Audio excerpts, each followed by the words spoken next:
আসসালামু আলাইকুম। সবাই কেমন আছেন? আশা করছি সবাই খুব বেশি ভালো আছেন এবং সুস্থ আছেন।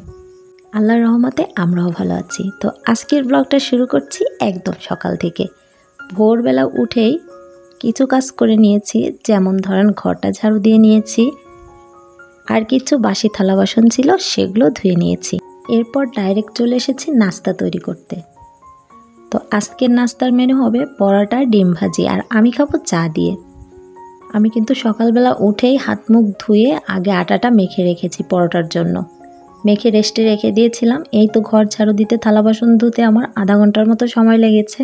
তারপর আটাটাও সুন্দর মতো সেট হয়ে গিয়েছে। এখন পরোটাগুলো বেলে নিচ্ছি। আর পরোটা যেহেতু কাঁচা আটা দিয়ে করা হয়, আটাটা সেদ্ধ করা হয় না, তো একটার পরে একটা রাখা যায় না অনেকক্ষণ। তো একটার পরে একটাই রাখা যায়, অর্থাৎ দুইটা রাখা যায়, কিন্তু এর বেশি কিন্তু রাখা যায় না, তাহলে একটার সাথে একটা লেগে যায়। তো ওই জন্য দুইটা দুইটা করে বেলে ভেজে আবার দুইটা করে বেলতেছি। যেহেতু আমরা 3 জন সদস্য, তো সেহেতু 6টা পরোটা বানিয়ে নিব। তো অল্প তেলেই কিন্তু পরোটা বানাবো, যেহেতু ঘরেই বানাচ্ছি। আজকে আমি আপনাদের সাথে একটা গোপন ট্রিক্স শেয়ার করব, টাইম মতো যেভাবে কাজ করা যায়। তো আমি আগে ভিডিও বানাতে গিয়ে খুব একটা এলোমেলো হয়ে যেত, টাইমের কাজ টাইমে হতো না। এর প্রধান কারণ ছিল আমি সকালবেলা উঠেই মোবাইলটা হাতে নিতাম, আর মোবাইলটা হাতে নিলেই কোথা থেকে যেন টাইমটা চলেই যেত।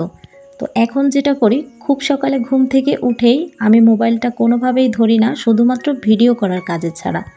তারপরে আমি সব কাজগুলো গুছিয়ে রান্নাবান্না করে দুপুরের খাওয়া দাওয়া সেরে নিয়ে তারপর যখন রেস্টে যাই, তখন আমি মোবাইলটা নিয়ে আমার নিজের কাজ করি, এবং অন্যদের যে ভিডিও যদি দেখা লাগে সেগুলো আমি করি, এবং এডিটের কাজগুলো তখনই করি, রাতে করি। তো সকালবেলা কোনোভাবেই মোবাইলটা হাতে নেওয়া যাবে না, তাহলেই দেখতে পাবেন যে আপনার কাজগুলোও কিন্তু টাইমের মধ্যে হয়ে যাবে, এবং প্রত্যেকটা কাজই আপনি ভিডিওতে ক্যাপচার করতে পারবেন। আমার কাজগুলো এখন টাইমের আগেই হয়ে যায়। তো পরোটাগুলো ভেজে তারপরে আমার জন্য একটু চা করে নিব। এই তো আমার নাস্তা বানানো কিন্তু হয়ে গিয়েছে, আর এখন আমরা খেয়েও নিচ্ছি। তো মেয়েদেরকে ডিম ভেজে দিয়েছি, আর আমি নিয়ে নিয়েছি 1 কাপ চা। চা দিয়ে পরোটা খাবো, আর চা না হলে যেন আমার দিনটাই শুরু হয় না। নাস্তা শেষ করে অমনি চলে এসেছি এই রুমে। এই রুম থেকে শুরু করলাম, বিছনাটাকে সুন্দর করে গুছিয়ে নিয়েছি, আর টেবিলটাও এলোমেলো ছিল, কিছুটা হলেও গুছিয়ে নিয়েছি। এখন পালা দুপুরের রান্নাবান্নার। তো এখানে একটু টক দই বানিয়ে নিচ্ছি। তাজা গরুর দুধের মধ্যে লেবুর রস চিপে দিচ্ছি। এটা কিন্তু সুন্দরভাবে টক দই তৈরি হয়ে যাবে কিছুক্ষণের মধ্যেই। তো আজকে যেহেতু বিরিয়ানি রান্না হবে দুপুরে, সেই জন্য একটু টক দই বানিয়ে নিলাম। আর এখানে সবার খাওয়া দাওয়া হয়ে গিয়েছে। পাশের বাসার একটা বাচ্চা এসেছে আমাদের বাসায়। তো আমার ছোট মেয়ে কিন্তু এখনও নাস্তা শেষ করতে পারেনি। আর এইদিকে আমি চলে এসেছি রান্নাঘরে। ওই যে টাইমের মধ্যে রান্না করতে হবে, এটাই হচ্ছে আমার এখন একমাত্র টার্গেট। তারপরে অন্য সব কাজ। তো যেই কথা সেই কাজ। তো আমি নাস্তা করে ঘর দুয়ার গুছিয়ে মোটামুটি ফার্নিচারগুলো একটু ক্লিন করে নিয়েছি হালকা পাতলা করে। এখন চলে এসেছি রান্না করতে। তো আমি প্রথমেই একটু বেশি করে তেল দিয়ে তার মধ্যে বেরেস্তা করে নিয়েছি। আর বেরেস্তাটা আগে ভেজে তার মধ্যে মাংসটা রান্না করলে বা চাল ভাজলে, পোলাওয়ের চাল, সেন্টটা কিন্তু অনেক বেশি ভালো আসে।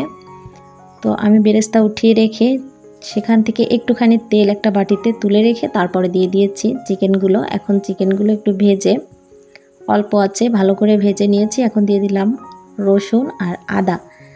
আর বিরিয়ানির জন্য আমি আদা আর রসুনের অনুপাতটা কিন্তু নিই একেবারেই রসুন যেটা নিই তার ডবল নেই আদা, কারণ রসুনের পরিমাণ একটু কম দিই, তা না হলে রসুনের গন্ধটা কিন্তু একটু চড়া গন্ধ। আর এখানে দেখতে পাচ্ছেন টক দইটা খুব সুন্দর মতো সেট হয়ে গিয়েছে, দেখেন একদম পারফেক্ট হয়েছে। এখন এই টক দইটুকু আমি সবটুক দিয়ে দিব। তো এখানে ছোট্ট একটা টিপস দিয়ে দিই, আমি যেটা করে থাকি, আমি কিন্তু বিরিয়ানি রান্না করার জন্য যে চিকেনটা রেডি করি আগে, তার মধ্যে একটুকুও পানি দিই না। যখনই পানির প্রয়োজন হয় তখনই একটু লিকুইড দুধ দিয়ে দিই, তাতে কিন্তু বিরিয়ানিটার টেস্ট এবং কালার দুইটাই সুন্দর আসে। তো আমরা যেহেতু খুব বেশি মানুষ না, অল্পই সদস্য পরিবারের, তো সেই জন্য হাফ কেজি চাউল নিয়ে নিয়েছি। আর এখন চিকেনের উপর থেকে দিয়ে দিলাম বেরেস্তাটা, একটু হাত দিয়ে ভেঙে গুঁড়ো করে দিয়ে দিয়েছি, আর দিয়ে দিয়েছি গরম মশলার গুঁড়োটা। তো তো এখন এখানে যে ফোড়নের জন্য যেই জিনিসগুলো দিব চাল ভাজার আগে সেগুলো দিয়ে দিলাম।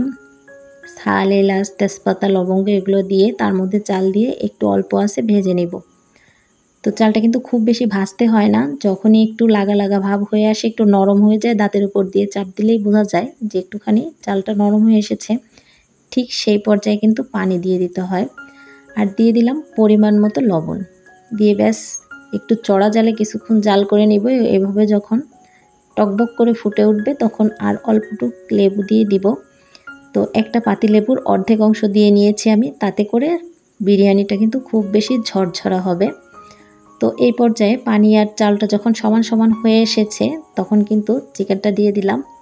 দিয়ে ভালো করে মিক্সড করে এখন হচ্ছে দমে বসিয়ে রেখেছিলাম প্রায় 20 মিনিটের মতো। তো এখন কিন্তু হয়ে গিয়েছে।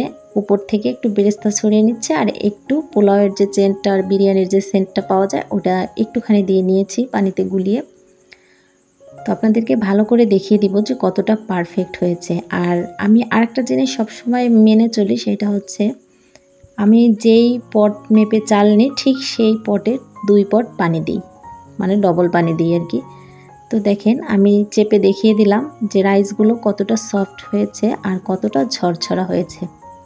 একটু কিন্তু ভিতরে কোনো দানা দানা ভাব নাই, একদমই সফটভাবে সেদ্ধটা হয়ে গিয়েছে। তো দমে বসে কিন্তু আমরা গোসল সেরে নিয়েছি, এখন খাওয়া দাওয়া করে একটু এডিটের কাজ বাকি আছে।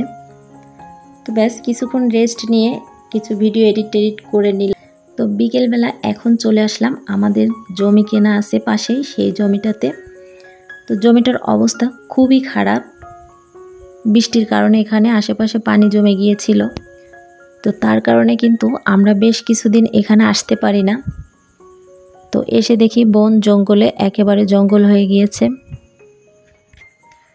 তো যাই হোক, এখন এসে এক কান কলা পেয়েছি, সেই কলাটা কেটে নিলাম।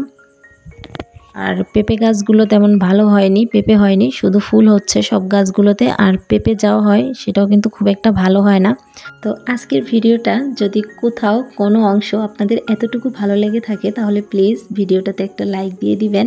চাইলেই আমার এই ছোট্ট আবদারটা আপনারা পূরণ করে আমার পাশে থাকতে পারেন। আপনাদের ছোট্ট একটা লাইকে আমাকে কিন্তু অনেক দূর এগিয়ে যাওয়ার অনুপ্রেরণা যোগায়। তো সন্ধ্যার পরে কিন্তু আর তেমন কোনো ভিডিও করিনি, একটু চা বিস্কুট খেয়ে নিয়েছি। তো দেখা হচ্ছে নেক্সট টাইম আবার নতুন কোনো ভিডিওর সাথে। আজ এই পর্যন্তই, আল্লাহ হাফেজ।